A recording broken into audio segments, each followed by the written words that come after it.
Jets taking on the Chiefs this weekend. So we go out to our man Terez Paylor. He is from the Kansas City Star. He knows what you need to know about the Kansas City Chiefs. So let's get right into it. Terez, who's going to be the running back for the Chiefs this weekend? Well, it looks like Jamal Charles is doubtful, so I'd expect to see a whole lot of Spencer Ware on the Jets' part with a healthy dose of Charcandrick West. Ware's getting a few more snaps than West is, but you're going to see a lot of them, I would imagine. Both of those guys, they both do different things. Terez, what are you hoping to get out of Jamal Charles? When can we hope to see him back on the field? Well, it sounds like he's slowly kind of working his way back into the mix. So I think at some point here within the next few weeks, next 3 weeks, that's a pretty good guess. The bye week actually just kind of looms. It's not that far away. It's only a couple weeks away. So, maybe they give him another week by resting him into the bye, resting him through the bye. And his first game will be October 16th against the Raiders. Let's just see.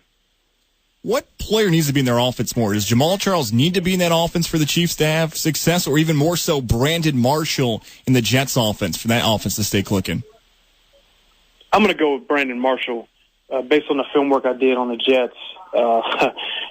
Fitzpatrick's accuracy is a little shaky, and one of the reasons that he's good, though, in this offense is because all his receivers are big guys that can go, catch these tough passes sometimes. So I think Marshall, just with his toughness and competitiveness and ball skills and catch radius, really helps that offense go to another level.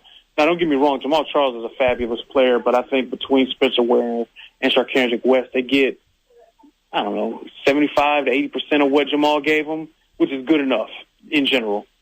If you are a Chiefs fan, you need to follow Terez Paylor on Twitter at Terez Paylor. He is from the Kansas City Star.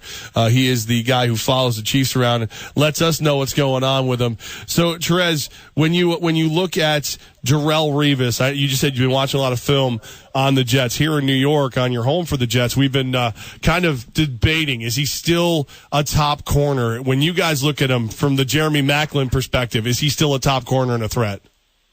Hey, let me tell you something. If they didn't think he was, they wouldn't be telling anybody. You know what I mean? Mm-hmm. You let sleeping dogs lie in this league, especially one that's a 7-time Pro Bowler like Revis.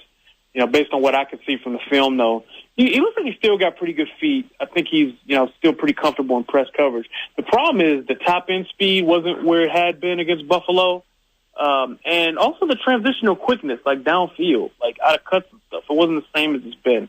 There's ways to protect the guy from that. I mean, if he's still got good instincts, he's still got ball skills, he can still track it. There's ways to protect the guy. But I don't know, man. I think, especially somebody who's as competitive as Revis, he's probably heard, well, we know he's heard, people wondering if he's got it anymore. Well, I really wouldn't be surprised if he had a strong game this week. Guys like that don't go away quietly. They like challenges and like to show people that they still got it. Is there one wide receiver on this Chiefs roster that if Coach Andy Reid and others could say, all right, we want him on Revis when we can, just because of pure speed and thinking they could beat him one-on-one? Yeah, look out for number 10.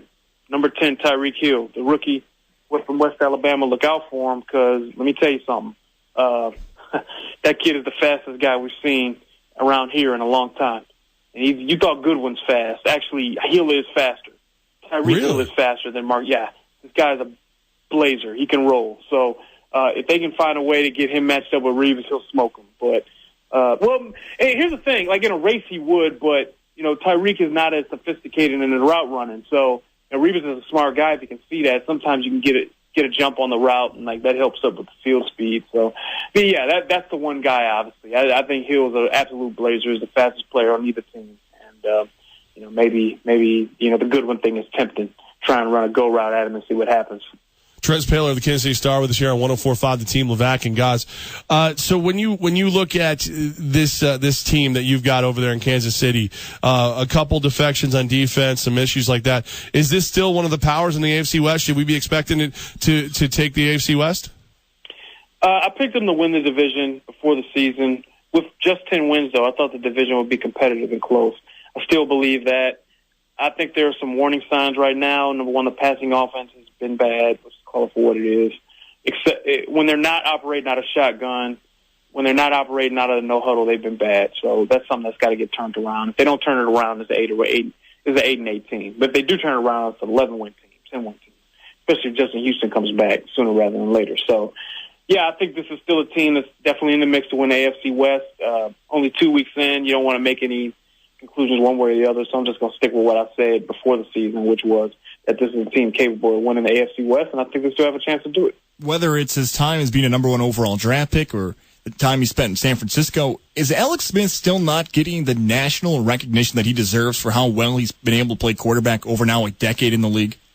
He's definitely improved since he's gotten to Kansas City. I think in a lot of ways the situation here and Andy Reid has helped revitalize his career a little bit. Now, don't get me wrong, Jim Harbaugh deserves credit for that. I mean, Jim's the guy that really helped turn him around, but at the end of the day, Jim benched him and traded him. So here, Alex has had the same coordinators, the same guy calling the plays, the same system, and in general, he's been much better. I thought the come-from-behind win they had over the Chargers in Week 1 was indicative of the growth Alex has made. I honestly don't know if he could have made that kind of comeback even 3 years ago. He's just grown as a quarterback, and I think he's going to continue to grow. He's a very smart guy. He's very athletic, and he has a little more playmaking in him than people give him credit for. Now, has he been too cautious at times? Yes. But I think he's starting to come out of that. And I actually think some of the issues they had last week with the passing offense was just due to miscommunications and issues with the receivers, and less to do with Alex. So, we'll see. I mean, I think he needs to have a really good game this week to get people to calm down. But in general, I think Alex Smith is a little better than people give him credit for, absolutely. Terez, so who's coming out of Sunday's 4:25 kickoff 2-1 and not 1-2? I'm picking the Chiefs. I'm picking the Chiefs to win by 1 point. I think the Jets score their points. I think the Chiefs score a little more.